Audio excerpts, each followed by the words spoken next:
Bonjour à toutes et bienvenue dans cette nouvelle vidéo. Voici les programmes de ce journal foot d'aujourd'hui.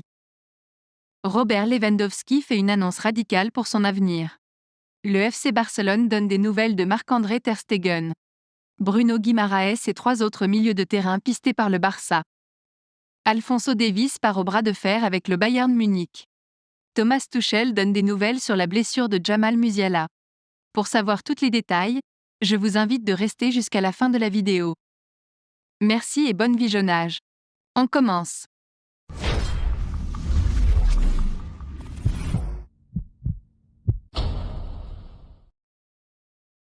Après une première saison réussie en Catalogne, Robert Lewandowski est davantage critiqué cette année.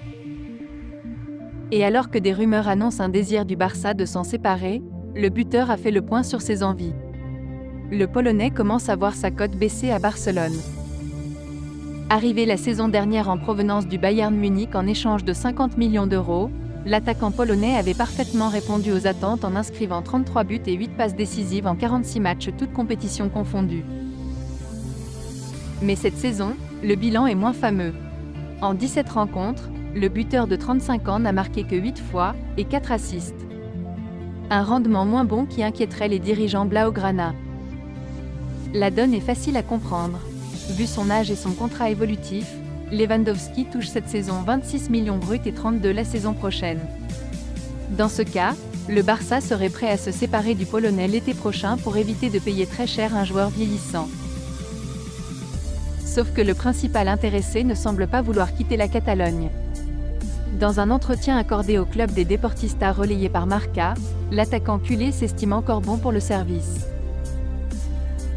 J'ai toujours ce sentiment et cette passion en moi. Je pense que je peux encore jouer au football pendant 3 ou 4 ans, car je me sens très bien physiquement.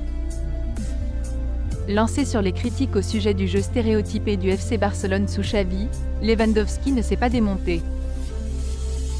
Je sais que nous sommes Barcelone et que tout le monde s'attend non seulement à ce que nous gagnions, mais aussi à ce que nous marquions beaucoup de buts. Au début de la saison, tout n'était pas parfait et bien sûr, si nous ne nous créons pas beaucoup d'occasions, il est difficile de marquer des buts. Je me sens très bien, je sais que tout s'est bien passé. Non seulement à l'intérieur du club, mais aussi à l'extérieur, car je vois comment les supporters me soutiennent. J'ai le sentiment d'être au bon endroit au bon moment, a-t-il lancé. Prêt à entrer dans le cercle fermé des quarantenaires encore en activité, Lewandowski a également évoqué son après-carrière. Et il ne ferme pas la porte à une éventuelle reconversion au métier d'entraîneur. Il sera difficile de vivre sans être un joueur de football après ma carrière. Mais être entraîneur, je sais que c'est un travail très difficile. Je ne suis pas sûr d'être prêt, car il faut se concentrer à 100% sur le football. Je vous le dis maintenant. Mais dans 5 ou 7 ans, le vestiaire, l'odeur et toute cette atmosphère vont me manquer. Et je me dirai, ok, peut-être que je peux essayer. Mais pour l'instant, je ne me vois pas comme un entraîneur. À suivre. En Espagne, le prochain mercato estival du FC Barcelone fait les gros titres. Et le club catalan veut du renfort au milieu de terrain. Déçu des performances d'Oriol Romeu, le FC Barcelone sera à la recherche d'un numéro 6 d'envergure pour cet été. Si de nombreuses pistes ont déjà été évoquées, Mundo Deportivo nous apprend ce matin que le champion d'Espagne ciblerait 4 nouveaux noms. Le premier n'est nul autre que Youssouf Fofana, sous contrat jusqu'en 2025. À la recherche d'un profil à la Yaya Touré et ressemblant à celui d'Aurélien Tchouaméni au Real Madrid, l'international français serait donc une cible de choix pour Deco. Les 2 autres profils sont aussi bien connus de notre Ligue 1 puisque ce sont Bruno Guimaraes et Amadou Onana qui auraient tapé dans l'œil des dirigeants culés. Concernant le premier nommé, le Barça pourrait procéder à un échange avec un joueur susceptible d'intéresser Newcastle afin de faire baisser la note. Pour l'ancien Lillois sous contrat jusqu'en 2027, c'est sa grande taille et sa capacité de projection qui plairaient énormément au club catalan. Enfin, Ederson dos Santos de l'Atalanta est aussi suivi. Affaire à suivre. Comme annoncé par la presse espagnole jeudi soir, Marc-André ter Stegen, qui souffre d'une douleur au lombaire depuis quelques semaines, a été opéré du dos en France, remplacé depuis par Iñaki Peña. Le FC Barcelone vient d'ailleurs tout juste de communiquer sur son état de santé, sans pour autant donner de durée exacte d'indisponibilité. le joueur de l'équipe première Marc-André ter Stegen a été opéré avec succès de ses problèmes lombaires. L'opération a été réalisée par le docteur Amélie Léglise sous la supervision du service médical du club à la clinique du sport Bordeaux-Mérignac. Il est indisponible et son évolution déterminera sa disponibilité, peut-on lire dans le communiqué de l'actuel 3e de la Liga. Courtisé par le Real Madrid, Alphonso Davies est toujours un joueur du Bayern Munich. Pour le rester, le Canadien attend de très gros efforts de la part de sa direction.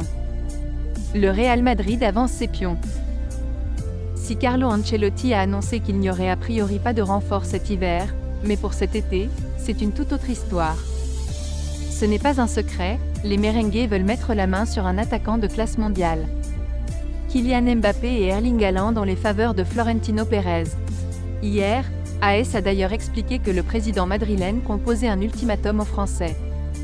À partir du 1er janvier 2024, il aura 15 jours et pas un de plus pour annoncer sa décision au Real Madrid. Si jamais Kylian Mbappé, dont le contrat s'achève au PSG cet été, prend plus de temps pour trancher pour son avenir, les Espagnols fonceront sur le Norvégien de Manchester City. Outre ce dossier prioritaire, les pensionnaires du Santiago Bernabéu veulent mettre la main sur un latéral gauche titulaire. En effet, plusieurs médias ibériques assurent que Ferland Mendy n'entre plus dans les plans de la Casablanca. Pour le remplacer, le Real Madrid pense depuis un petit moment à Alphonso Davies. Le polyvalent joueur canadien est plutôt séduit par la perspective de rejoindre la capitale espagnole. D'autant que le dossier de sa prolongation de contrat au Bayern Munich traîne depuis un bon moment.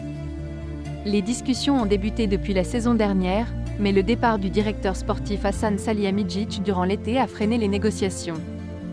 Lié au Bavarois jusqu'en 2025, Davies arrive à un tournant et toutes les parties en sont conscientes. Malgré le pressing du Real Madrid, le joueur de 23 ans n'a pas encore tranché. Son club, qui compte sur lui, a donc encore toutes ses chances. Mais pour le convaincre de rester, il faudra allonger la monnaie. AS et Bild explique ce jeudi que le Canadien exige de toucher l'un des plus gros salaires de l'effectif pour étendre son bail, soit plus de 15 millions d'euros. En début d'année 2023, le Bayern Munich lui avait offert 12 millions par saison, mais il attendait plus. Près d'un an plus tard, la situation est toujours la même. Davies réclame une grosse augmentation de salaire pour continuer à porter le maillot munichois. Sous pression, le club allemand, qui sent le souffle du Real Madrid dans son cou, va devoir revoir son offre à la hausse. Le problème, c'est que cela peut avoir des conséquences dans le vestiaire. La direction bavaroise ne veut pas céder pour le moment, même si Thomas Tuchel multiplie les déclarations d'amour à destination du joueur. C'est un titulaire indiscutable. Il sait qu'on l'apprécie et pour moi en tant qu'entraîneur, c'est simple. Il est au bon endroit, jouant au plus haut niveau à chaque match. La situation contractuelle des joueurs n'influence pas mon travail, Christophe Freund, le directeur sportif, et Jean-Christian Dressen, le PDG, s'en chargent. Je suis convaincu qu'ils jetteront les bases pour que tout fonctionne, a-t-il lancé. Donc il faudra des efforts, car Madrid est prêt à dégainer son offre pour cet été 2024. Affaire à suivre. Sorti sur blessure à la 40e minute lors de la victoire des siens face à Galatasaray 2-1, Jamal Musiala a non seulement raté les 3 dernières échéances du Bayern Munich, mais n'a également pas pu faire le dernier rassemblement de la sélection allemande de Julian Nagelsmann. Mais à en croire les dires de Thomas Tuchel, l'international allemand de retour à l'entraînement à la mi-novembre, pourrait bien refouler les terrains de Bundesliga dès ce week-end. Si rien ne se passe, Jamal est dans le groupe. Il est certain qu'il ne jouera pas 90 minutes. Nous déciderons s'il démarre ou s'il termine le match pour nous, a déclaré le technicien bavarois en conférence de presse avant le déplacement sur la pelouse de l'Eintracht Francfort ce samedi dans le cadre de la 14e journée du championnat allemand. Auteur de 4 buts et 3 passes décisives en 14 rencontres disputées toutes compétitions confondues, Musiala revient au bon moment dans le groupe munichois avant un calendrier corsé. Francfort, Manchester United en Ligue des Champions et Stuttgart 3e au classement. Flügelspieler. Neue Konkurrenz. Wir haben einen sehr jungen, sehr hungrigen Spieler verpflichtet. Ein bisschen Spätstarter in seiner Karriere und sehr selbstbewusst und ein guter Dribbler. 1 gegen 1, sehr schnell. Das ist eigentlich das, was ihn beschreibt. Und hat viel Hunger, viel Selbstvertrauen. Und das ist das, was wir dazu bekommen, das, was wir unbedingt wollten. Sind wir sehr glücklich darüber, dass er sich für uns entschieden hat.